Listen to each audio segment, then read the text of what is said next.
If you found yourself putting off important tasks over and over again, you're not alone. In fact, many people procrastinate to some degree, but some are so chronically affected by procrastination that it stops them fulfilling their potential and disrupts their careers.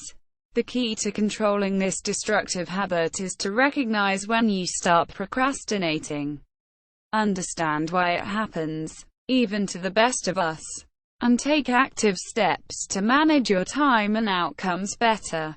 Discover how to beat the damaging habit of procrastination and get your tasks done on time.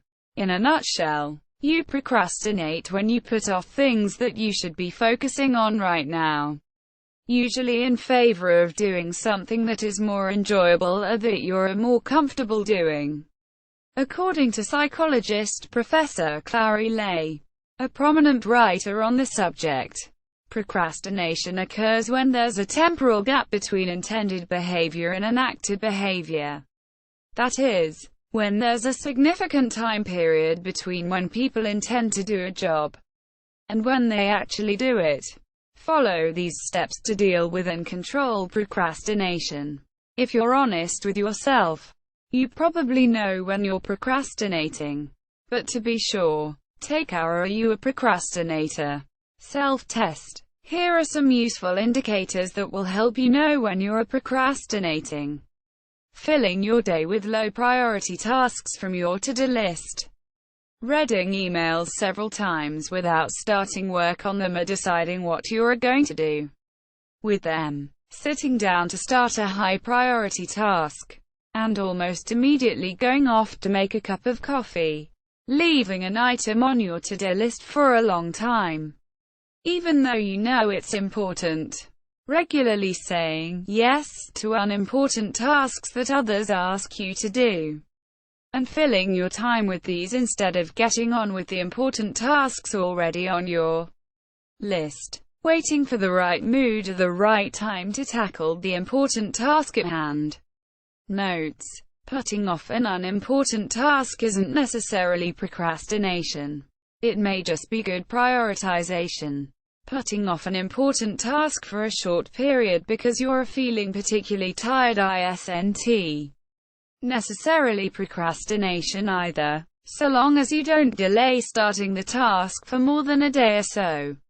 And this is only an occasional event. If you have a genuine good reason for rescheduling something important, then you're not necessarily procrastinating. But if you're simply making an excuse because you really just don't want to do it, then you are. In his 1986 article At Last, My Research article on procrastination, published in the Journal of Research on Personality, Lay noted that procrastinatory behavior is independent of need for achievement, energy, or self-esteem. In other words, you may be a procrastinator even if you are confident in your own abilities, energetic, and enjoy achieving things. This can depend on both you and the task, but it's important to understand which of the two is relevant in a given situation, so that you can select the best approach for overcoming your reluctance to get going. One reason is that people find a particular job unpleasant and try to avoid it because of that. Most jobs have unpleasant or boring aspects to them, and often the best way of dealing with these is to get them over and done with quickly, so that you can focus on the more enjoyable aspects of the job. Another cause is that people are disorganized. Organized people manage to fend off the temptation, because they will have things like prioritized to-do lists and schedules which emphasize how important the piecework is, and identify precisely when it's due. They'll also have planned how long a task will take to do, and will have worked back from that point to identify when they need to get started in order to avoid it being late. Organized people are also better placed to avoid procrastination, because they know how to break the work down into manageable next steps. Even if you are organized, you can feel overwhelmed by the task.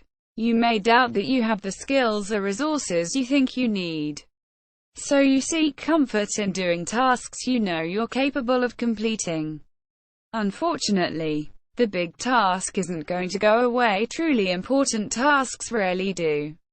You may also fear success as much as failure. For example, you may think that success will lead to you being swamped with more requests to do this type of task, or that you'll be pushed to take on things that you feel are beyond you. Surprisingly, perfectionists are often procrastinators, as they can tend to think, "I don't have the right skills or resources to do this perfectly now, so I won't do it at all." One final major cause is having underdeveloped decision-making skills. If you simply can't decide what to do, you're likely to put off taking action in case you do the wrong thing. Procrastination is a habit, a deeply ingrained pattern of behavior. That means that you won't just break it overnight. Habits only stop being habits when you have persistently stopped practicing them. So use as many approaches as possible to maximize your chances of beating them. Some tips will work better for some people than for others, and for some tasks than others. And sometimes, you may simply need to try a fresh approach to beat the procrastination peril. These general tips will help motivate you to get moving. Make up your own rewards. For example, promise yourself a piece of tasty flapjack at lunchtime if you've completed a certain task. And make sure you notice how good it feels to finish things. Ask someone else to check up on you. Peer pressure works. This is the principle behind slimming and other self-help groups, and it is widely recognized as a highly effective approach. Identify the unpleasant consequences of not doing the task. Work out the cost of your time to your employer, as your employers are paying you to do the things that they think are important. You're not delivering value for money if you're not doing those things. Shame yourself into getting going. Aim to eat an elephant beetle first thing every day. If you're procrastinating because you're disorganized, here's how to get organized. Keep a to-do list so that you can conveniently forget about unpleasant or overwhelming tasks.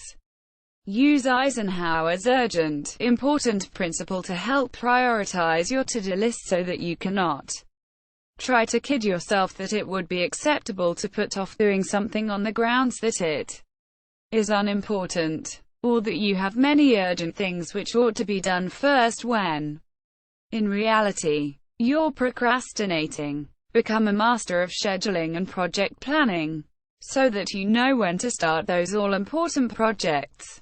Set yourself time-bound goals. That way, you'll have no time for procrastination. Focus on one task at a time. If you're putting off starting a project because you find it overwhelming, you need to take a different approach. Here are some tips. Break the project into a set of smaller, more manageable tasks. You may find it helpful to create an action plan. Start with some quick, small tasks if you can. Even if these aren't the logical first actions, you'll feel that you're achieving things. And so perhaps the whole project won't be so overwhelming after all. If you're doing it because you find the task unpleasant, many procrastinators overestimate the unpleasantness of a task. So give it a try. You may find that it's not as bad as you thought.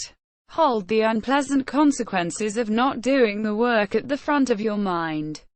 Reward yourself for doing the task. Finally, if your problem is that you can't decide what action to take, and are putting off making a decision because you're nervous about making the wrong choice, see our decision-making section. This teaches a range of powerful and effective